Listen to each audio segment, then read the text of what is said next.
Honeymoon murder మిస్టరీలో పూర్తి విషయాలు బయటకొచ్చాయి. మేఘాలయ పోలీసులతో కలిసి ఇండోర్ పోలీస్ టీం కూడా పనిచేసింది.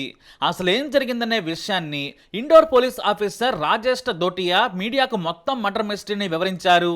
అంతేకాదు ఆ నీచురాలు సోనం చేసిన తప్పే ఆమె పాపం పండేలా చేసింది. రాజా రఘువంశీ సోనంకి మే 11న పెళ్లి జరిగింది. వాస్తవానికి సోనంకి తన సోదరుడి ఆఫీసులో పనిచేసే రాజ్ కుష్వాహాతో ప్రేమ వ్యవహారం నడుస్తోంది. ఇద్దరు చాలా ఏళ్లుగా ప్రేమించుకుంటున్నారు. అయితే పెద్దింటి సంబంధం దొరకడంతో సోనం సోదరుడు తండ్రి పెళ్లి కుదిర్చారు. కానీ సోనంకు ఈ పెళ్లి ఇష్టం లేదు. ఆమె గాని ధైర్యం చేసి ఒక్క నో చెబితే సరిపోయేది. తాను రాజ్ కుష్వాహాని ప్రేమిస్తున్నానంటే ఓ అమాయకుడు చనిపోయేవాడు కాదు. కానీ చంపిన తర్వాత తాను ఒంటరినవుతాను కాబట్టి కలిసి బ్రతకొచ్చని ప్లాన్ చేశారు సోనం ఆమె ప్రియుడు రాజ్. ఇక ఎలాగైనా చంపేస్తామని మనసులో కుట్రన్నా కూడా తెగ డ్రామా చేసింది సోనం. సినిమా హీరోయిన్ ని మించి పర్ఫామ్ చేసింది. పెళ్లిలో అందరితో సరదాగా గడిపింది. మేకప్ వేసుకుని తాను అందగత్తిలా రీల్స్ కూడా చేసింది. భర్త రాజాతో కూడా డాన్స్ లేసి అందరినీ మోసం చేసింది. అయితే సోనం ఆమె ప్రియుడు నిత్యం టచ్ లోనే ఉన్నారు. పెళ్లి పనుల్లో కూడా తెగ బిజీగా ఉన్నాడు రాజ్ కుష్వాహి. ఎందుకంటే ఆ కంపెనీలో సర్వం రాజే చూసుకుంటాడు. అకౌంటెంట్ గానే కాదు, చాలా ఏళ్ల నుంచి పనిచేస్తూ ఉండడంతో ఫ్యామిలీ మెంబర్లా మారిపోయాడు ఈ రాజ్ కుష్వాహి. సోనంతో రిలేషన్ మొదలైన తర్వాత ఆమె ఉంటున్న వీధిలోకే మారాడు. అలా నిత్యం ఎంజాయ్ చేస్తూ ఉన్నారు. కానీ సడన్ గా పెళ్లి జరుగుతూ ఉండడంతో తట్టుకోలేకపోయాడు. ఇద్దరు కలిసి చంపాలనుకున్నారు. అయితే హనీమూన్ కు ముందే మర్డర్ ప్లాన్ ను జమ్మూ కాశ్మీర్ లో ప్లాన్ చేశారు సోనం ఆమె ప్రియుడు. అయితే పహల్గామ్ దాడి తర్వాత అక్కడ పరిస్థితులు మారిపోయాయి. జమ్మూ కాశ్మీర్ లో హత్య చేస్తే ఎవరు చంపారో కూడా తెలియదని, కాబట్టి మనం దొరకకుండా ఉంటామని మొదట పథకం రచించారు. కానీ పహల్గామ్ దాడితో ప్లాన్ అంతా రివర్స్ అయింది. ఇక ఆ తర్వాత కొండలు జనావాసం ఎక్కడ తక్కువగా ఉంటాయని సోనం ప్రియుడు రాజ్ కుష్వాహి బాగా సెర్చ్ చేశాడు. చివరగా మేఘాలయను ఎంచుకున్నాడు. అదే విషయాన్ని ప్రియురాలికి కూడా చెప్పాడు. అయితే పహల్గామ్ ఉగ్రదాడి తర్వాత కుటుంబ సభ్యులు హనీమూన్ వద్దని వారించారు. ముందు ఇక్కడే ఉండండి, కొన్నాళ్లయ్యాక వెళ్ళొచ్చని చెప్పారు. కానీ సోనం తన భర్తను రొమాంటిక్ గా రెచ్చగొట్టి మేఘాలయ వెళదామని ప్లాన్ చేసి పట్టుబట్టింది. చివరకు కొత్త పెళ్ళ మొదటి కోరిక కోరిందని ఒప్పుకున్నాడు రాజా రఘువంశీ. ఆ వెంటనే తన ప్రియుడికి సమాచారం ఇచ్చింది సోనం. ఇక రాజ్ కుష్వాహి స్నేహితులైన విశాల్ చౌహాన్, ఆనంద్ కుమార్, ఆకాష్ రాజ్పుత్లకు విషయం చెప్పాడు. మీరుగా నేను చెప్పినట్లు చంపితే మీరు పోలీసులకు దొరకరని వారికి భారీగా డబ్బు ఆశ చూపించాడు. 4 లక్షలకు కిరాయి హంతకులను పురమాయించాడు రాజ్ కుష్వాహి. ఆ తర్వాత సోనం ఆమె ప్రియుడు మేఘాలయ వెళ్లాలని టూర్ ప్లాన్ చేశారు. మొదట రాజ్ కుష్వాహి వారికి సుపారీ ఇచ్చాడు. మిగతా సొమ్మును సోనం ద్వారా ఇప్పిస్తానన్నాడు. వాళ్ళు కూడా సరేనన్నారు.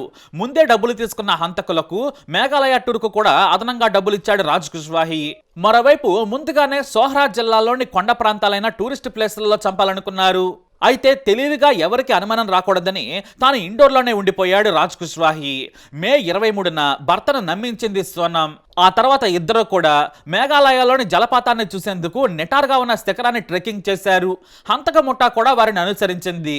ఒకానొక సమయంలో సోనం అలిసిపోయినట్లు కూడా నటించింది. దీంతో భర్త ముందుకు నడుచుకుంటూ వెళ్ళాడు. కానీ అక్కడ సోనం హంతకులతో మాట్లాడింది. హంతకులు కూడా చాలా దూరంగా అప్పుడప్పుడు దగ్గరగా వస్తూ ఉన్నారు. ఇంతలో భర్త ఓ నిర్జన ప్రదేశానికి చేరుకున్నాడు. ఇక ఇదే అనుకూల సమయమని వెంటనే చంపాలని కిరాయి ముఠాను సోనం ప్రేరేపించింది. కానీ వారు కూడా చాలా అలసిపోయారు. ఎందుకంటే అది నిటారుగా ఉండే శిఖరం. మేము అలసిపోయామని, ఇప్పుడు చంపడం సాధ్యం కాదని ఆ ముఠా తేల్చి చెప్పింది. కానీ సోనం వెంటనే ఆ స్పాట్ లో హంతకులకు 20 లక్షల రూపాయలు ఆఫర్ చేసింది. తక్షణమే తన భర్తను చంపితే 20 లక్షలు ఇస్తానని చెప్పడంతో కిరాయి ముఠా రాజా రఘువంశీని కొట్టి చంపేశారు. భర్త చనిపోయాడని నిర్ధారించుకున్న తర్వాత ముఠాతో కలిసి మృతదేహాన్ని స్వయంగా సోనం లోయలోకి తోసేసింది. అంతేకాదు భర్త శవం లోయలో వేసిన తర్వాత తన జాకెట్ను కూడా అక్కడే దూరంగా పడేసింది. ఫోన్లు స్విచ్ ఆఫ్ చేసి నిందితులతో కలిసి గౌహతి వెళ్ళిపోయింది. అక్కడే ఓ లాడ్జ్లో గడిపింది. తన ప్రియుడు రాజ్తో రోజుకోసారి మాత్రమే మాట్లాడేది. అక్కడ విషయాలను చెబుతూ ఉండేవాడు. ఇక ఈలోపు తమ విషయం దేశవ్యాప్తంగా వైరల్ కావడంతో షాక్ అయింది. ఆ తర్వాత పోలీసులు జనం గుర్తించకుండా మేకప్ తీసేసి టీ షర్టు జీన్స్ మీద తిరిగేది. జూన్ 2న మృతదేహం మేఘాలయ పోలీసులకు చిక్కడంతో పరిస్థితులు మారిపోయాయి. జూన్ 4వ తేదీన రాజా రఘువంశీ మృతదేహం తల్లిదండ్రులకు చేరింది. అదే రోజు అంత్యక్రియలు చేశారు. అయితే అల్లుడు హత్యకు గురయ్యాడని తెలిసి ఏడుస్తున్న సోనం తండ్రిని ఓదార్చాడు హత్య చేయించిన సోనం ప్రియుడు. ఏమీ తెలియనట్టే వారితోనే ఉన్నాడు. వారందరినీ ఓదార్చాడు. అయితే మేఘాలయ పోలీసులు మృతదేహం కనుగొన్నారని నిందితులకు చెప్పి తమకు అసలు ఫోన్ చేయొద్దని చెప్పాడు రాజ్ కుష్వాహి. మరోవైపు ఇటు ప్రియురాలికి కూడా ఫోన్లను ఎవరికీ చేయొద్దని పారేయాలని చెప్పాడు. ఆమె అలాగే చేసింది. ఇంతవరకు కథ నవవరుడు రాజా హత్యకు ప్లాన్ చేసిన రాజ్ కుష్వాహి చెప్పినట్లే సాగింది. ఇక ఇక్కడి నుంచే కథ మొత్తం పోలీసులు నడిపించారు. భర్త మృతదేహం దొరికింది కానీ భార్య మిస్ అయింది. పైగా ఫోన్లు స్విచ్ ఆఫ్ వస్తున్నాయి. మేఘాలయ పోలీసులకు ఇక్కడే ఓ క్లూ దొరికింది. హత్యకు ఉపయోగించిన ఓ పెద్ద కత్తిని నిర్లక్ష్యంగా రోడ్డు పక్కన పడేశారు హంతకులు.